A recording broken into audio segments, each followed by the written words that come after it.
Hello there, Mr. Wilson here again for another episode of How Do I Help My Child With?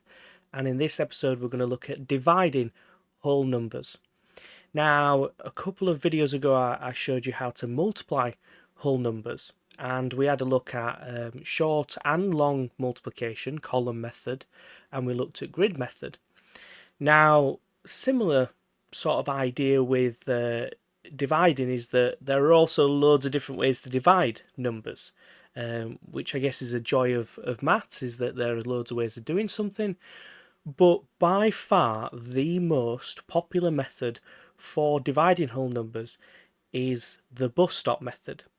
Now, technically, when people refer to the method as the bus stop method, what they actually mean is short division bus stop, because technically there is also a long division bus stop, similar to how there's short and long column multiplication. There is a short and long bus stop division. Now, the one that is most commonly used and the one that your child will be most used to from primary school would be the short division bus stop method, which is the method that I use. It's the method that I teach. It is the method that is absolutely fantastic at dividing if you know how it works. Now, the way that this differs from long division bus stop is similar to multiplication, is that it's longer, right? You have to set out more working out.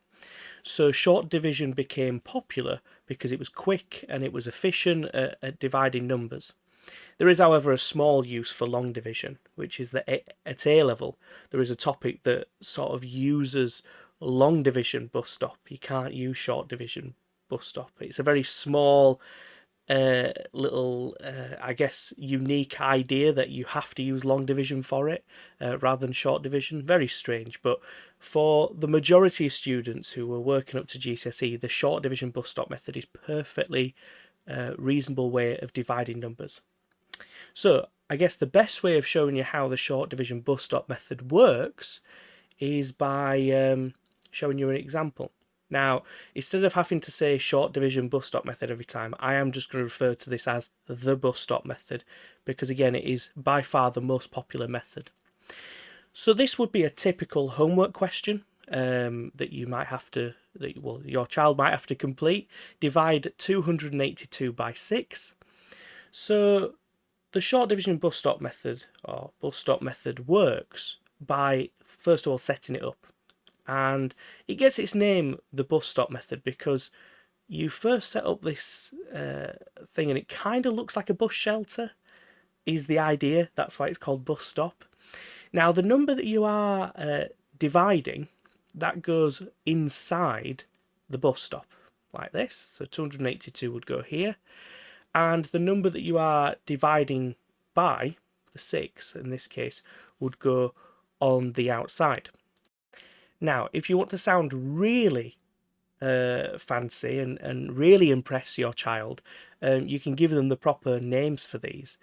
The number on the inside, the number that we're dividing, is actually referred to as the dividend.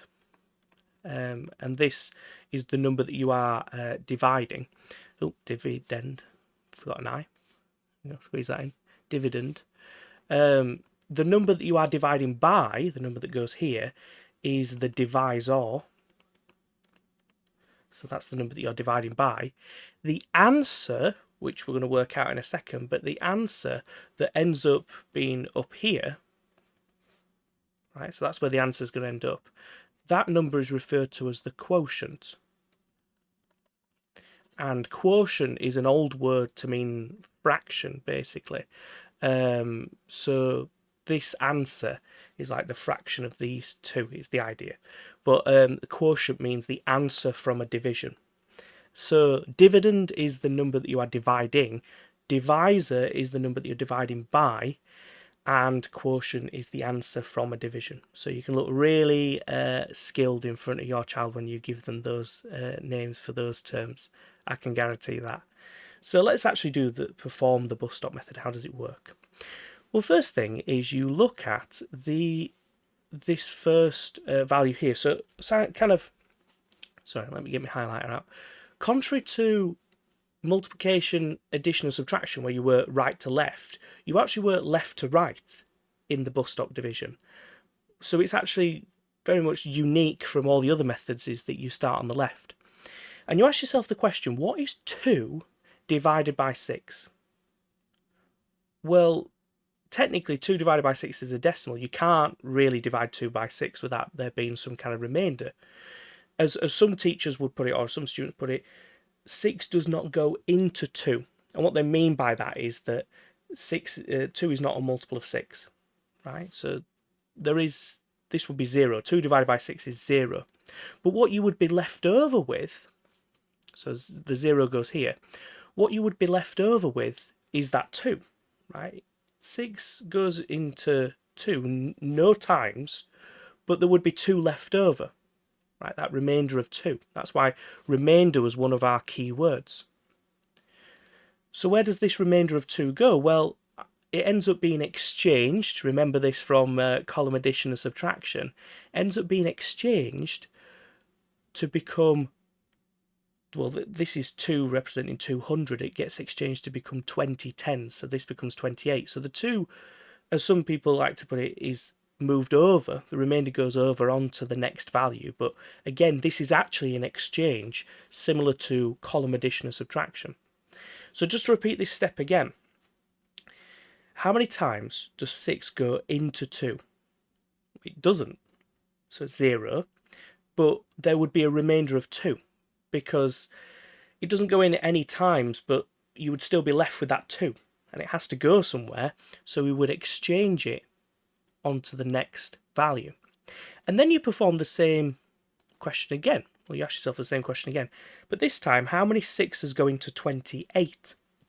Well, 6 goes into 28. Well, 6, 12, 18, 24. And then the next number would be 30. Which is too big, because we're asking how many 6s go into 28. So it must go in 4 times, so 4 is going to go here. But 6, 12, 18, 24, that would be 4 short. So I'd have 4 left over, right? 6, 12, 18, 24, 6 times 4 is 24, but there'd be 4 left over, because I actually want 28. So that 4 that's left over is the remainder, and again that carries on to the next value, gets exchanged to make this value 42. And again, you ask yourself the exact same question as before, but this time, how many 6s go into 42? In other words, what is 42 divided by 6? Well, 42 divided by 6 is exactly 7, right? Because 6, 12, 18, 24, 30, 36, 42. 6 times 7 is 42. It goes in exactly 7 times with no remainder, which is lucky because I've kind of run out of numbers here. There is actually a method if you do run out of numbers, but that's a whole separate video in of itself. But here, 6 goes into 42 exactly 7 times with no remainder. So therefore, the answer to this division is here. It's the quotient, in other words. What is 282 divided by 6? Well, 282 divided by 6 is equal to 47. The answer appears above the bus stop. And that is the correct answer. That is how short division bus stop works. It is a really, really nice method. However, where do students go wrong? Well, students go wrong because, first of all, they don't remember, well, they forget, don't remember is forget, call Mr. Wilson, get it right. They forget that you need to sort of carry over, exchange the value. So this little 2 here and this 4 here, I write them small because I want to not get confused with the larger numbers, but you can write them the same size, that's totally fine. But a lot of students will forget these. And when they forget the little 2 and just say it's 8, that's when they're going wrong in this short division bus stop. Another huge mistake that students make is they're just not confident enough with their multiples. So when I said, okay, how many times does 6 go into 28? Quite a lot of students are not confident enough to realise that 6 goes in 4 times with a remainder of 4. So students need to be really good at their times tables to be able to spot how many times one number will go into or fit into or be how many times does it go into another number?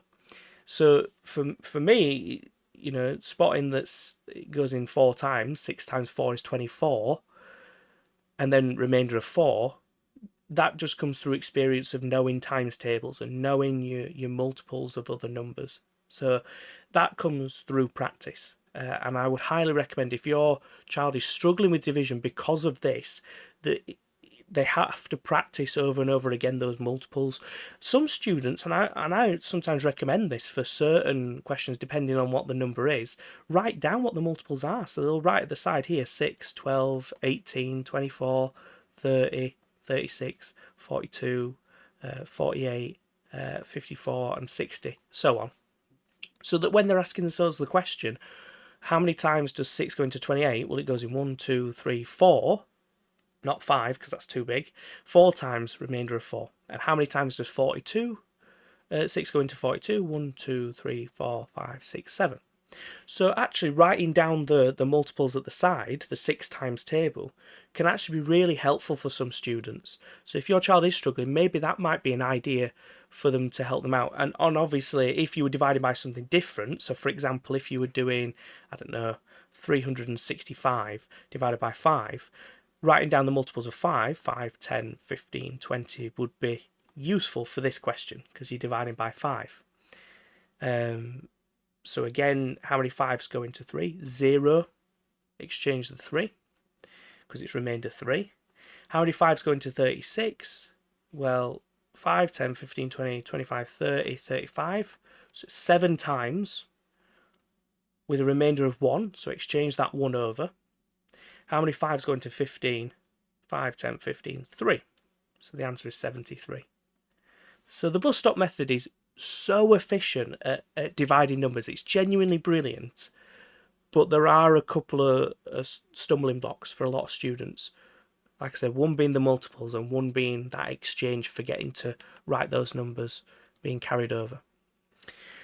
Okay, I will wrap it up there for this video. If you've enjoyed this video, then definitely check out all the other videos on the channel. And like I always say, if you do have a question or a concern, please let me know. About whatever you are concerned about, because I can probably try and answer those. I do try and answer the comments as and when I can. So yeah, please do let me know about that, and then I can ease your concerns. But all I want to say is thank you so much for watching, and hope you have a fantastic day.